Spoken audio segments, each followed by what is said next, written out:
Because so the real way it goes is you go, say hey. Hey, And then you go, no, you go, hey who?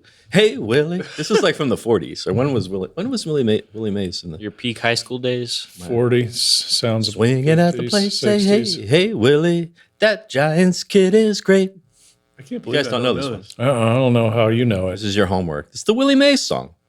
Yeah, but you're not a huge baseball fan, are you? I grew up.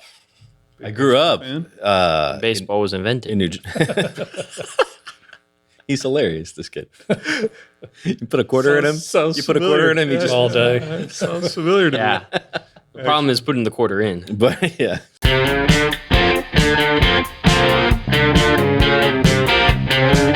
So the topic today is sports, the role of sports in American culture, which for people who are following along closely at home, this was one of the topics suggested by ChatGPT. Yes. So we did a Was it? yeah. So I asked Our biggest fan. our biggest fan. This show is advanced. This is bleeding edge. It's AI driven. This is an AI powered show. No, so when we we took the summer off kind of, and we were reformatting the show, and so we did the little reboot episode was just me with Trevor in the background. It was a little thing, and we're talking about rebooting the show. And just for fun, I asked ChatGPT, give me a list of topics that could be discussed on a podcast called Saving the Dream, a show about life in America featuring people who live there. And some of them were kind of funny, but some of them were actually, I was like, well, that's not a bad idea. And Thank you, ChatGPT, for making my day easier. yeah, That's right.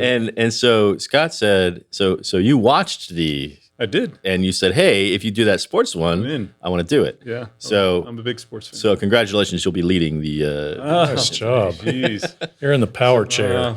Well, I'll tell you, I just spent a month in France. I'm sorry. And Little humble brag. No big deal. well, it'll come around here. But the thing was, and my wife and I are big sports fans. Like, we'll watch if they're keeping score. We'll watch. Doesn't matter if it's a little. Even that, like, what do you call the thing where they toss the bean bags? Oh yeah. Cornhole? Yeah. It's hard to watch, though. It's hard to stick with it. you got to really be dedicated. It's got to be a little. But the point Long is, day. If you're drinking beer and you're just pretending like you're waiting for your turn to Works play, out well. then it's not so bad. Yeah.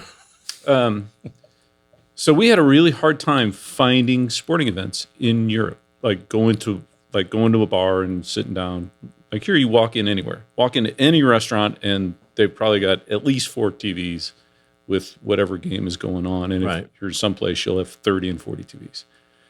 We found one in the small town we were in. We found one bar, and it was a British pub that was showing sports regularly. Mm-hmm.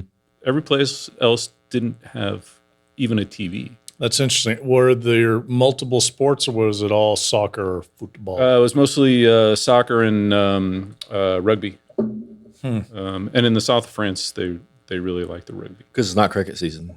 It's not cricket season. But it was really interesting, culturally speaking, it was really interesting to us that we could not find a place to sit down and watch any sports, European soccer, American, anything. So it doesn't probably permeate the reason why you go into any restaurant or a bar here and they always have sports on. And I guess this is true for I'm trying to think, like when I've been sitting at the bar in other states.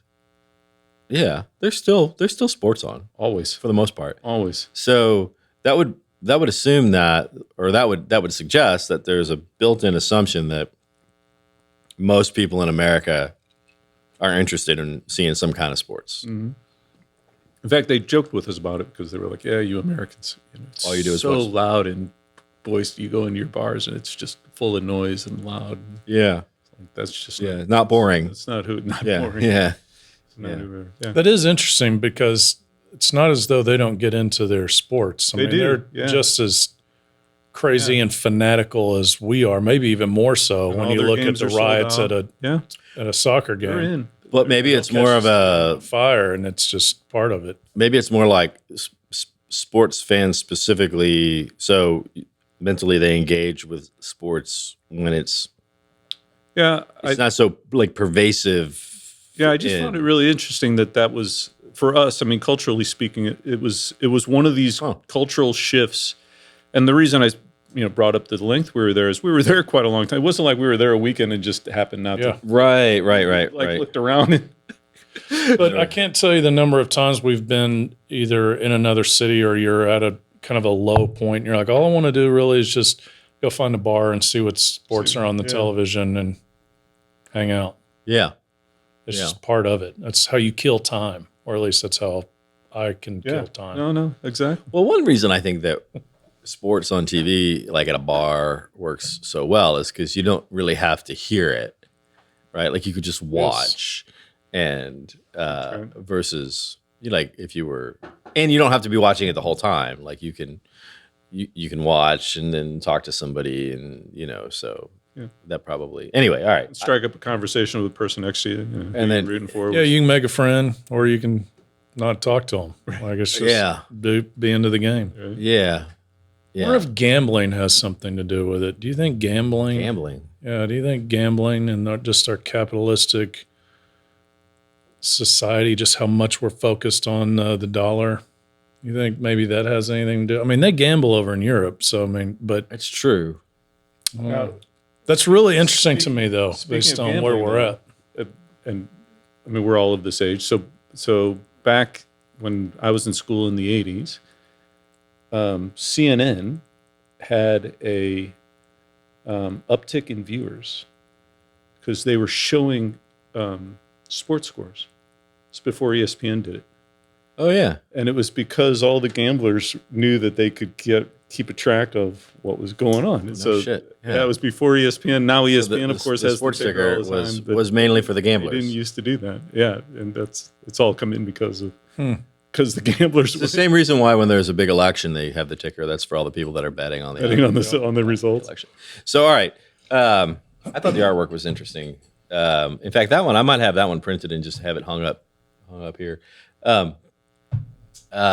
So sports. All right. So you were the first person that said, Scott, you said, I definitely want to talk about sports in American culture. So what was on your mind when you? Well, I have, like I said, I'm a huge sports fan, but I'm also a firm believer in the value of sports in society, from little league kids all the way through intercollegiate sports and even at the professional. But I personally think that particularly at the intercollegiate level, at the Division I college level, and even at the pros, that we've lost sight of, in my mind, some of the true values of what participatory sports are about. So, like, for example, before we get to the how we've lost it, like what would be the, like, what's the value that we ought to be getting, or in sports, by the way, organized sports in the U.S. goes back long way, to as far back as it does in any other country that's for as long as we've been in existence. So it's not really a new phenomenon. Like American culture has integrated participatory sports, team sports at the sort of every level, academic level, at the like ever since the mid 1800s. Right. So different than most of the world, actually. Yeah. So what should we? What ought we be like? What's the value in that? Why do we do that?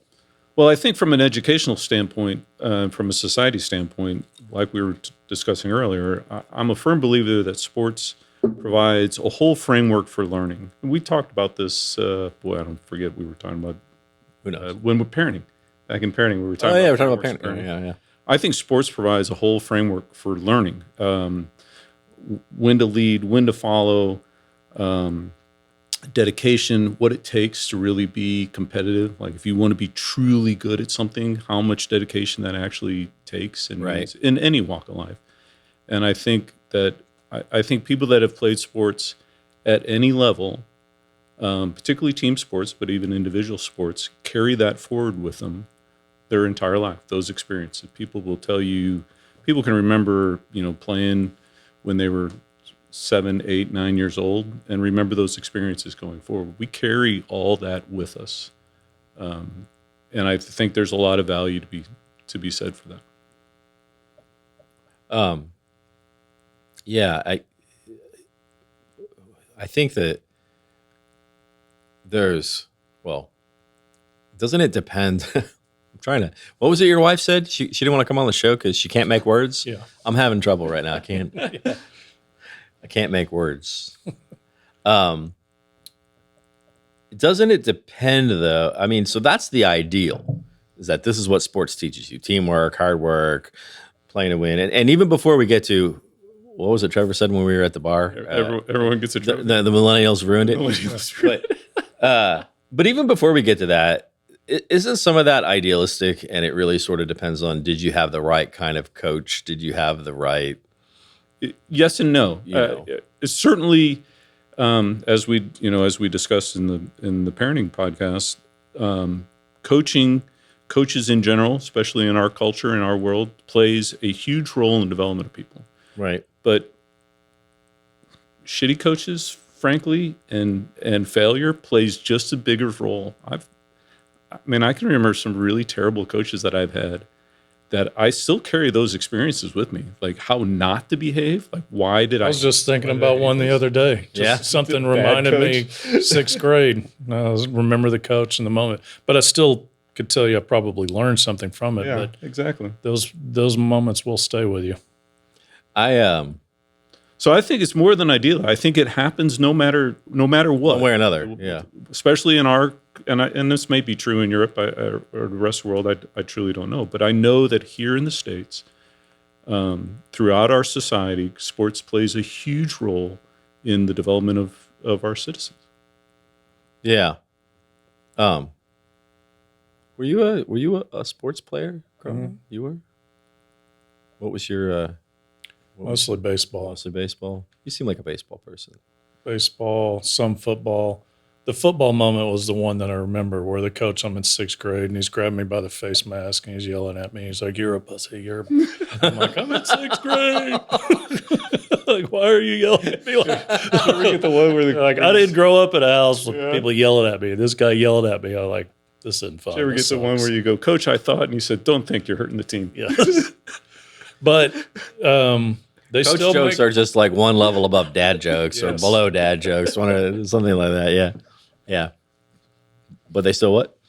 But they still have impacts for sure. And I think I was thinking while you were saying that the quote for the American dream, it kind of makes it, in my mind, it's maybe there's this competitiveness that the U.S. and the culture is built on, where if we're giving you the platform and the freedom to go get it, like if you want to be the richest person in the world, it's there. Go take it down. Work your ass off and go get it. And that is instilled, I think, from parent to child, and they're, get in the sports, go get it. But also, if you live in suburbia, the only way to entertain your kid is you got to sign them up for some kind of organized sport. Like it's sadly these days. It's sadly there's nothing else to do. There's only so much time they can spend on the community, swing set. No one plays outside. No one plays outside anymore. Run around in the street. So this is all right. So this is an interesting. You got to get them out on the. You got to pay buddy. You got to go to the organized sport. You got to travel. It's got to be a whole lot of. Another difference between us and Europe, the whole pay for play scenario. Yeah. Mostly, and I'm a soccer person, so I'll talk from a knowledge base. In Europe, the towns, and they're much smaller, right? I mean, we've got a scale problem to deal with, but their towns fund their local sports.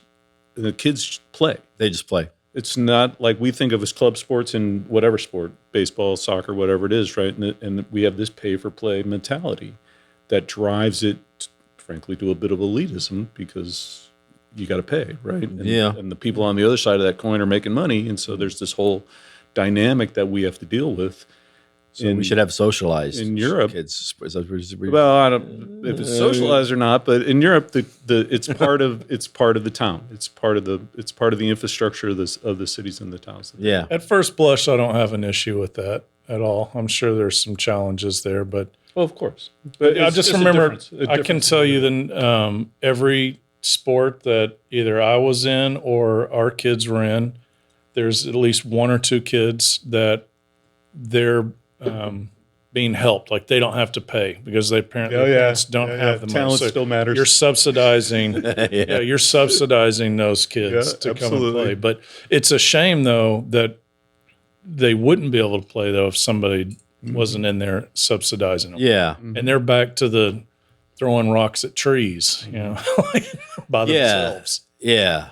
So I have a few thoughts on this whole kids in sports. The first thing is, it appears to me that, and this is this isn't just about sports, but it's, and it's been a long time since, I've had kids in school age, but it appears that there's so much like family life today. If you've got kids that are in, let's say, anything from, I don't know how low it goes, but certainly up through junior high and early in high school before they start driving themselves.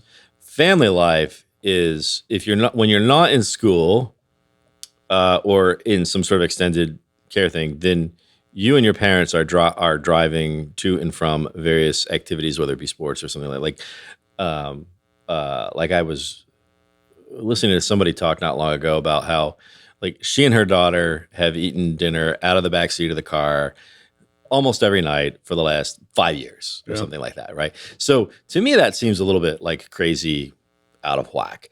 But even just at the sports level, something that strikes me is when I was a kid, and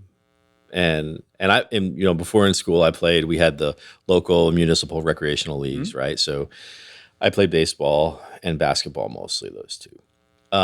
I played schoolyard football, like schoolyard tackle football, which Me too. As you should. Never put on It's the only way it should be Never played. put on pads, but we played tackle football. with the big kids, right? Yeah. Sometimes it goes into the street. It's okay. Yeah. Like knees get skin up. It's okay. Yeah, we used to get pretty banged up. But now we didn't play. Now I don't remember what age exactly I started the baseball and the basketball leagues, but we did not have t-ball. We did not have coach pitch. You didn't play until you were old enough to actually have a kid pitch the ball and have a kid hit it. We did not play on 8-foot basketball goals. You didn't play until you were old enough and strong enough to actually, play on a 10-foot goal. Yeah. For that matter, when I was a kid, we didn't have little miniature bicycles either. You had to wait until, you got like your older cousin's hand-me-down bike and like the bar like kind of hit you like this and you're trying to like reach the pedals. So is it good? So on the one hand, first blush, it's like, oh, it's great that we're able to get kids involved younger now, but is that good, or are those years that they really ought to be spending doing something else at home? Is it good that we're like, and this may sound like sacrilege to a big sports fan, but is it good that we're like shuffling or like shuttling them into these sports activities so early, and then that's like everything all the time? No, it's not good. Okay, next topic. But the question, it goes a little deeper. I think part of what you're hitting on in both of those comments, by the way, right? The comment about the driving of the car and not being at home, traveling. I was talking to a gentleman that I work with the other day. He was taking his son up to the Woodlands for practice. Mm-hmm. So, they're traveling, they're in the car 2 hours a day, just driving, right, up and back to the Woodlands. The part of the question in there isn't about sports participation per se, but why are you doing this? Like, why as a parent, why as a family are you doing this? Mm-hmm. And are you trying to get a college scholarship? Are you trying to get a pro athlete? Or does your kid just really want to do it? Like, what is your motivation behind doing this? Right. And I think that a lot of that we see is a bit of pressure on the parents to, if you're not doing this, whatever it might be, we talked about this at school or where else, you're falling behind. And so now there's this constant pressure to do more. Right. I don't want my kid to fall behind. The reality of the situation is that even in athletics, even at highly competitive athletics, they know that cross-training becomes a really important thing. So doing a variety of things and being able to to express yourself in a variety of ways will ultimately help them. So you don't have to start specializing. You don't have to start doing all these things at 8 years old to be professional. Yeah. And the other fact is that most of these kids aren't going to get scholarships. They're not going to be pros. They're not. This isn't going to happen for them. It's just not. Because it turns out everybody gets a trophy, but not everybody gets a scholarship. Very few, right? That pyramid gets narrow in a hurry. So But there's a lot of money at the bottom of it. I think at the young age, it goes back to the comment of trying to keep your kids entertained. I've got friends, family friends that had young kids, and I remember specifically the wife or the mom saying, "We're not going to do it. We're not going to have the 3 kids in different sports, and our whole weekends I was running around, blah blah blah." And my wife and I just kind of looked at it and said, Good luck with that. "We'll talk to you in 2 years." And sure enough, in 2 years, every kid's in a different sport. Their whole weekend is dictated by who's taking who, and little Johnny and little Susie. But then you get to this weird little inflection point, like when you talk about the pressure, where you start to see the parents that are fully living and vicariously through their child. And I think that's really where we start to see detriment. So why do we need, again, I think back to when I was a kid, I don't remember my parents needing any way to keep us entertained. We just Went out in the street and we played. just did shit. I mean, and now granted, we didn't live like out in the country, but we lived in a small enough town that, and you know, as Trevor would say, back in Victorian times, when when you didn't get worried about getting hit by a car, but so we'd be anywhere from the time that we were, you know, 8, 9 years old. We'd be anywhere in the neighborhood. We'd be at the schoolyard, and you know, Be home by dinner. there were the woods behind the school, and you know, there was a creek back there. And I'm pretty sure when my buddy across the street and I were 10 or 11 years old, we'll just say there was a big fire in the woods, and we like, I don't remember parents didn't, and nobody was shuttling their kids around at that time. And this isn't that long ago, right? This is in the 70s, right? Nobody was shuttling their kids around like Cully, like what you just said, where their whole weekend was dictated by. But kids weren't sitting around bored. So I just kind of like, well, how do we just, like, as parents, do we just imagine that we need to do all these things to, like, keep our kids entertained, or did something change along the way? And we're kind of getting off the sports thing, but when did that happen? I know that my kids didn't play outside as much as I did. My kids didn't go out and just go out in the street and roam the neighborhoods and get with the. Yeah, But they did. They did it more than what I see in the neighborhoods today. You drive through our neighborhood in the afternoon on a school day, like after school time or on the weekend. You see 0 kids outside. When I see one, it actually stands out. I'm like, hey, there's a kid out riding a bike. All right, good for you, kid, or good for your parents. One of the two. But I think what happened in that time frame is, again, it kind of goes back to my comment about pressure on the parents. But I think our society has changed, and there's much more awareness of, you know, could your kid get pulled off the street? There's, you know, I mean, that's true. A lot more focus on safety. And I don't know, maybe they're all playing in the backyards. I don't know. You know? I mean, my parents didn't have a clue where I was from the time school let out until dinner. No, Possibly. I was the same. Possibly could be in the backyard. I mean, I didn't move to the Houston area until I was in high school, but where we did move from, Fort Worth and then North Carolina, very few friends had pools in the backyard. Yeah. And here, everybody's got pools, trampoline, or fair. So I still don't think they're in the backyard, though. I think they're outside, and the AC is hot. But let me ask you a question about the schoolyard football. Yeah. back to sports Yeah. in our society. Thank you for getting us back on. There weren't any coaches, parents, no referees. A schoolyard football? Hell no. No. Were there arguments though? Yeah, there were a few. And was it competitive? It was very Was competitive. it winners and losers? And, There were winners, yes. and yet there was no one there telling you that this is No, you make a good good, point. bad, or indifferent, right? I mean, it was you were playing to play. I remember getting You were kicked in playing the to head win. many a time. I think that probably explains And a lot of things. And you now. dealt with your own. You dealt with your own disputes. You did. If there was a foul, penalty, whatever the time is, no. I mean, we're rolling clocks back. No. We're not going to lose here. We got another 15 minutes. I got to be home for dinner. Screw you. Yeah. Well, then you don't win. You don't win. You lose. Oh, hell. Guess I'm sticking around. No, that's true. It was that way with this. It was that. It was that way with the football. It was that way with we had schoolyard basketball too. We didn't play as much baseball that way because it was always hard to get enough guys. Baseball's hard to together do with play baseball. 3, 4, 8 people. We did do a version of baseball that was kind of like off the school Stickball. the brick wall. Yeah, stickball. Yeah, but no, you're right. It was it was very competitive, and there weren't always happy endings.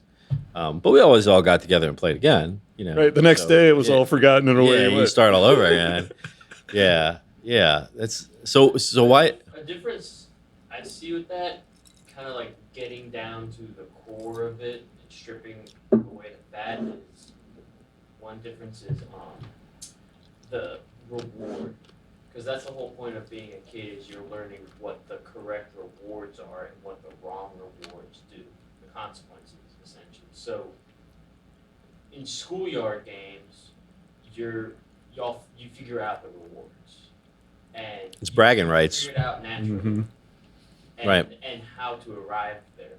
But in organized sports, this isn't necessarily good nor bad, depending on how it's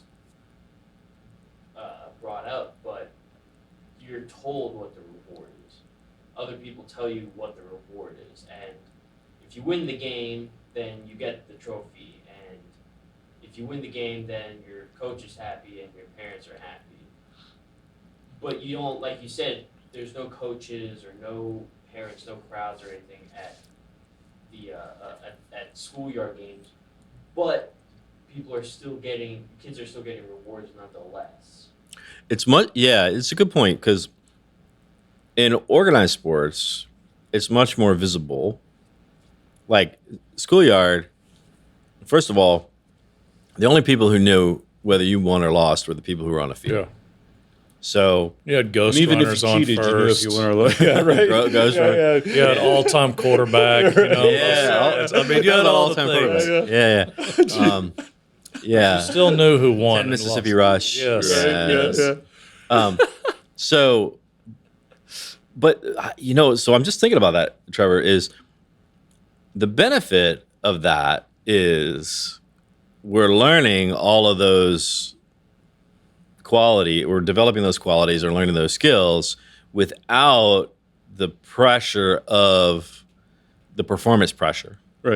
Right? Because the only people who know whether you fucked up or not are the ones that were on the field that day. Right. It's not in front of your And parents and yourself, and Yep. that's it. So, But that performance pressure does carry over into the next day when you all get out there again. yeah, but you don't have to. So, like, what's the difference between performance pressure of your peers and performance pressure of coaches and parents? Yeah, I think it's different. Do you? Well, I think it's different, but I think the benefit's the same. So I'm coming back to my Yeah, no, my I initial think comment. I think the peers one is probably better because More internalized. it's more internalized. It's more. I think it depends on the age. It's more also. natural. It's more. I guess you're talking. I'm thinking of my It's less complex. younger, like maybe pre-organized sports days, which was all of elementary for the most part, except Yeah. for. Yeah. But middle school into high school, that's where, in my mind, it's flipping to where your comment, absolutely. I think you definitely start to feel more of that. Maybe it's just also because of the age and it's standing out more. Anyway. Yeah, but so I'm thinking about how we like rush like little kids into sports, and are they getting the benefit of, like, is it too early for them to be dealing with I think ESPN at a little league game? Yeah. You mean, is it too early? I know. I'm not talking about now the 4-year-olds out on the soccer field all running around. Gambling degenerates to be betting on little league games. I love that. So I don't know. I don't know what I think about that, but But I think that's a very good point. I think, and this is where I think we have evolved to get it wrong in the U.S. is how over the top it is for the value you're getting back, right? How commercialized. That's kind of what I was getting at you before, got it, right? Yeah. The Little League World Series now is a huge TV event. I'll watch it. I mean, don't get too. me wrong. I do too, and I enjoy. But I'm it. not gambling on it I'm yet. not gambling on it. Is it Yet. And You said is yet. Is it helping those kids I have or not? Libbits. Yeah, right. We talk about gambling. Yeah, I mean, geez, gamble on a. I wonder how much of it, though, also when the younger age, going back to the parents, keep coming back to the parents that we know. They have young kids. They're essentially our adopted grandkids. And how much of it's just kind of this natural pull where if all your friends in your classroom are out playing and they're at an organized event, they're not on the schoolyard because they're all going to baseball. Like, it's just naturally going to, over time, just that becomes the replacement for So you're or schoolyard football. or any other thing that kids Or anything, do, yeah. just like The only thing is the skate park. I've noticed the skate park in our area Still, actually stays still pretty busy, including the adults that are still out there skating. And I don't know if that's good or bad. In today's world. I don't know if they're there to help the kid or touch the kid. Right. You know what I'm saying? I don't know why they're there, but they're there. But it stays busy. It does stay busy. what were you gonna say, But Trev? I see the difference with Help the kid or touch the kid. with skate sports is that Skate sports. yes, No more gin and tonic for you. Skate sports. the fuck I thought you I said skate boards. I was on skateboards and Skate sports. no, I think Trevor has a famous skateboard incident, by the way. You should ask him about it later. yeah, I do. The difference I see with those and may contribute to why it remains to be so busy is two parts. Is one is that it's an alternative to regular mainstream sports, sports that use balls, and that's kind of been culturally the rebellious Yeah, it's the anti-organized sport. an output for the kids who didn't really like other people. Ironically, now producing the most socially well-adjusted because they actually talk to each other. and the other part to skate sports is it's much more individual, and you have to work through it. You have to figure out how to nail this trick. Everyone else has learned, but you have to figure it out, and it's just you. Yeah. And it's overcoming whatever the block is, which could be a physical deficient or mental block. Yeah, that's true. I think there's something to be said between the individual sports and the team sports. Well, and again, I think there's three levels. That there's the team sports, which is teams, but then there's the quote unquote individual sports, which is not really individual. It's one playing it's- against it's each other, still like against tennis, each other, right, yeah. or something, right. But then there's like One-on-one isolated basketball. sports, Yeah. which would be a skate. Right, sport. yeah, where you gotta, yeah. Until the X Games came in and they're like, we need to make money on this. We need- yeah, Yeah. how do we? We gotta Well, figure, so we gotta that- figure out how to make some money on So these that's a kids. whole other doing thing, which is- tricks and whatnot. Going back to this like Scott, in the beginning, you said something about we've gotten away from being able to realize the benefits of what sports are supposed to bring us. Well, as much of a free market capitalist as I am, our tendency to want to make money off of anything that moves or doesn't move, I think that has come into it as well. Absolutely. Right? Yeah, and I still think we are reaping huge benefits from sports, and Yeah, that's good. but So where do you think we're not anymore?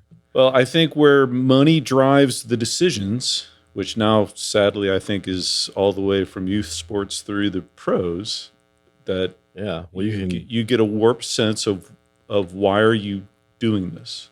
yeah, Yeah, look at the NIL. I mean, it's going to permeate all of it. Yeah, It will eventually get down to the little league and the kids getting paid. And yeah.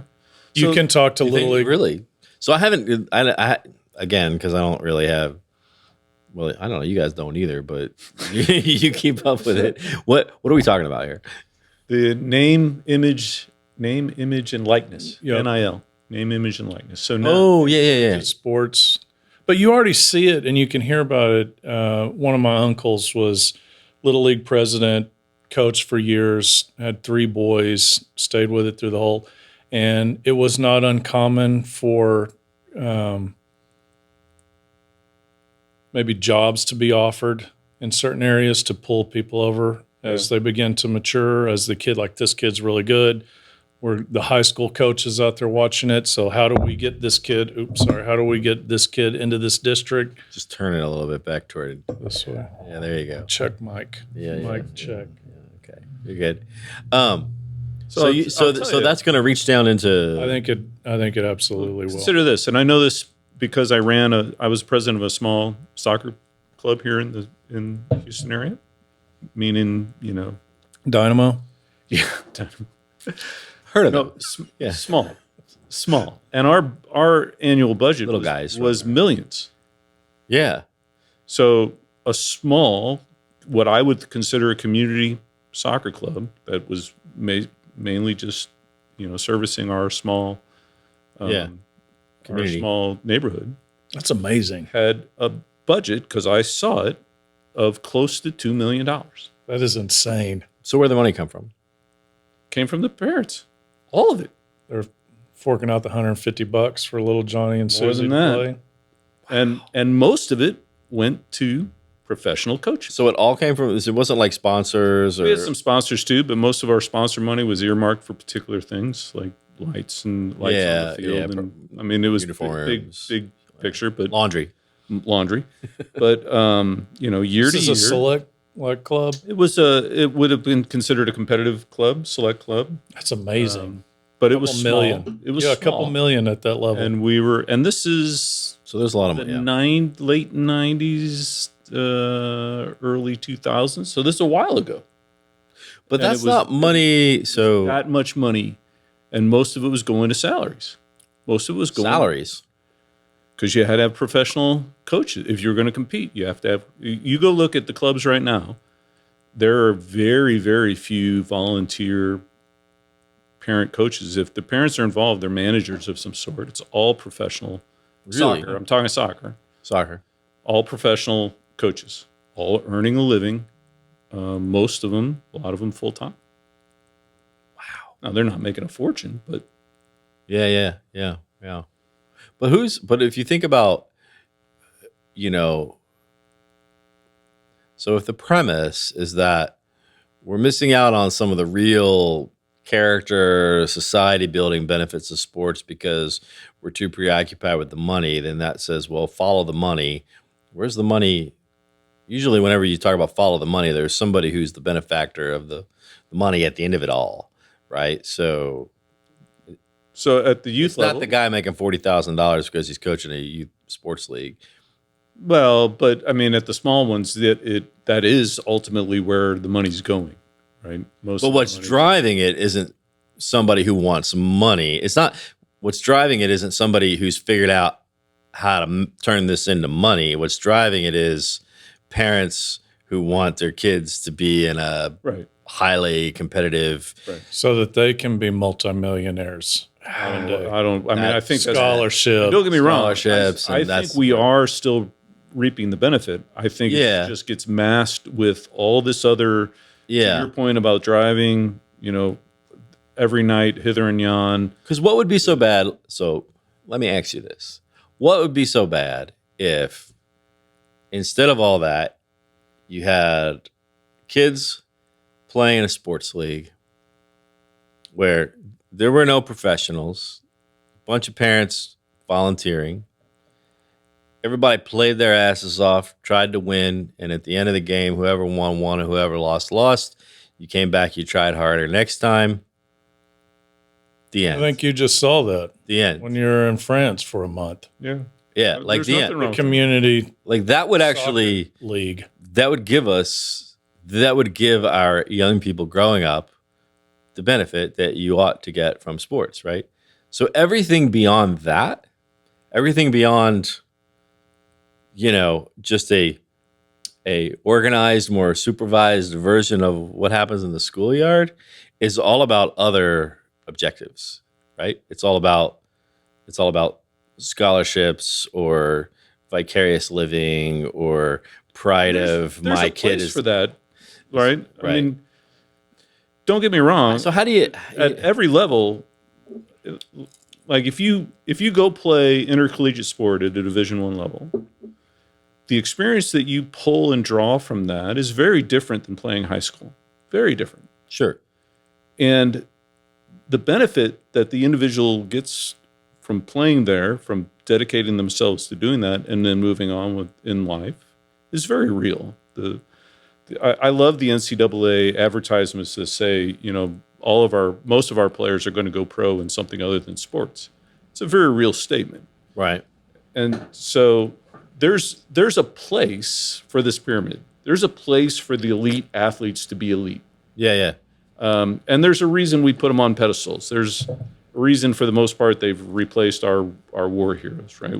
We think about, culturally where we sit now. We've been avoiding wars for a while. Right. It goes back to that picture that I So thought you need a place, you need an environment that allows these athletes to grow and thrive at the level they want to, all the way up. So you need to give them as much competition as they want. I think where it starts to break down is in the middle, and that middle keeps moving down, this notion that little Johnny is going to be a Division One. That's what I'm getting at. Yeah, money into this. I'm thinking about right down here at the elementary school, at the junior high level, at the regular schmoes like Cully and me, not the elite athletes like you. Yeah. This obsession, right, with that. Yeah. But I don't think that's any different, really, on where you're going with it. And it was very well stated, by the way. I think, but where you're going, I don't think that's any different than any other negative byproduct that we could see when you look at, if you start following the money. Like if you start looking at that greed, vanity, like all the seven deadly, like it comes out, like the ugly comes out. He's not even Catholic, and he's quoting the seven deadly sins. It will show itself, and I think that's exactly what we're starting to see. Pandora's box has been opened with the NIL, which I don't agree with. So part of it I agree with. How does this work exactly? I mean, I heard about it a little bit, but I didn't really pay attention. So I'm Cully Templeton, and I'm a college athlete, and I'm doing, and my name. I can have a car dealership now say, hey, come and advertise cars, or if somebody's selling jerseys that have my last name on it, I'm going to make money off of it. It's to capture money of your image and likeness during your stint as a collegiate athlete. Problem here is Challenge nobody is watches sumo wrestling. what was that? The problem. No, go on, Trevor. The problem in this scenario is nobody watches sumo wrestling. Right. That is. Nobody watches or pays for it. College football and basketball. If you look at viewership after that, it goes down. But you're already seeing where college athletes are getting $1 million a year contracts from Joe Bob's Ford dealership in Columbus, Ohio. So you think that will reach down to young kids? Wow, We've got what would- ESPN. Have you seen the Little League World Series coverage? Oh my I mean, goodness. it is insane. It They're is. 12. Like it's just going to continue to go. Yeah, it's insane. Wow. Okay. All right. We're running a little bit. I've got a little Joe Boone bonus needs a question refill. that we can maybe end on. Well, I wanted to get to the whole. What about I wanted to get to the other question about what about professional sports and the recent trend to use their fame as a platform for their socio-political things. That might have to be a different episode. Another issue. That's a whole nother discussion. So what? I'd also like to be involved in that. Yeah, we need to do that because I have some pretty strong Is views this a about that as well. two-parter? This might have to be a two-parter. Yeah, I'm thinking this whole time my head's been stuck in just the corruption of where the kids are going and where Yeah. our society's going. Well, I mean, I think it shows how pervasive sports is in America, right? You can talk. We've spent an hour just talking about essentially amateur kids sports, right? Yeah. We haven't really talked about what you think about college sports where it sits right now, Or pro sport. Yeah. or Yeah. pro sports and where it sits right now, Yeah. or where, or even where we as a society, what we think about when we look at a pro athlete, an entertainer versus Yeah. you know a military general or Roman Coliseum. Yeah. Maybe we objectify it. Just entertain me. Trevor's a big Coliseum fan. What? All right. So we're gonna come back and do that on another day. What's the Little bonus question. So I was wondering, say? Hey, Willie. Nope. Hey, which do y'all believe is more morally permissible to bet on? Kids sports or disabled sports? That is a great question. That is a great question. I can tell you this, though. So going back to the neighborhood football games that we would have, we would play football with this kid named Kevin. He has special needs, and I was Kevin? like 12. He's 22. So Yeah. we're all like 12-year-old kids out, and he would beat the shit out of us every time you go to tackle him. You just start helping. It sounds like something out of the Goonies. Very, very close. Well, I'll tell you a story about trophies, winning and losing, right? The value of winning and losing. When I was much younger, I was working soccer camps in the summer, and at lunch when we had a break, the counselors would play. We'd all get out, and it was very competitive because the losers had to serve the winners lunch. Ooh, No one wanted to be no one served. wants to do that. Yeah. Oh, yeah. I like it. Wow. All right. So This is a two-parter. what is more morally acceptable to bet on children's sports How or young? disabled sports? How young? Now it can follow the children as they age, and so Long-term bets? I would vote on, say, like Paralympic sports over child sports. because they don't know. What? So Yeah, exactly. I let me ask this. The competition is the competition, regardless if you're handicapped or not. Why is it morally questionable to bet on anything in particular? Betting is just betting on the outcome of something. Correct. I don't know that it is. I go with on the question. I certainly understand the humor of it, but I also go towards which is more likely to be influenced. Yeah. I mean, that's I think Why the betting? Yeah, okay. kids like That answers my candy, question. bike. They're like, sure, yeah. fall down when you get close to the end of the race, right before you win it, Johnny. You know what I mean? Whereas, Well, and the influence of money in general, right? Yeah. It's just Yeah. Yeah, that's actually in Europe, I think it's in the UK if I'm not mistaken. Mostly in England. Isn't that where they'll pretty much like bet on anything? Like they'll bet on like they'll have like you can place a bet on election outcomes, you can place a bet on like all kinds of different things. Like the bookies will Take give a- you odds on on anything. the outcomes I of think various that's- different things. So there's kind of a philosophical question on like is it morally questionable to bet on something. But then I think you hit on it, which is if the fact that now there's betting on this has an adverse effect on the people participating in it, then that's where you. There you go, Trev. That's the answer. Yeah, my stepdad was a gambler at heart, and he always preferred dogs. And he said dogs are very difficult to influence. All they know is they want to go after the rabbit. That's all they want to do is the dogs are going after the rabbit.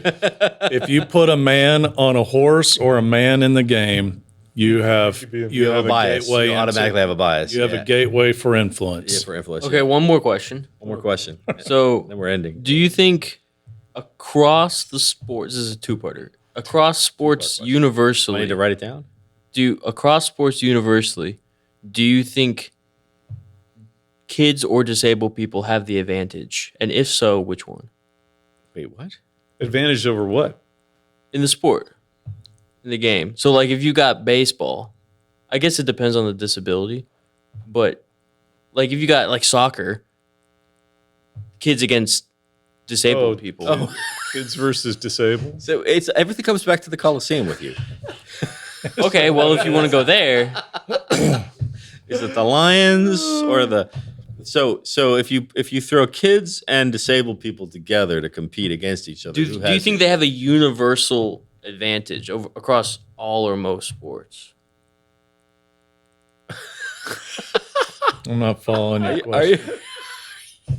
Are you smoking weed over there in the control room today? I'm trying to figure out what that looks like. What do you We think? should ask AI to. That's what we'll do. We'll ask ChatGPT. this Who has? an What's the advantage? second part of this question? What's the second part? Oh, and if so, which one? Oh, like, if which if one do you has- think either one has an advantage? Then Which if one so, has which an one? advantage? I think I'm taking disabled people every day of the week. you think they're gonna. You're betting on the disabled? Like, okay, like Kevin. You throw our friend Kevin in there. I think it all depends on the details, the age of the kids, what's the disability. You know, Okay, should we start picking? no, we're stopping. We're done.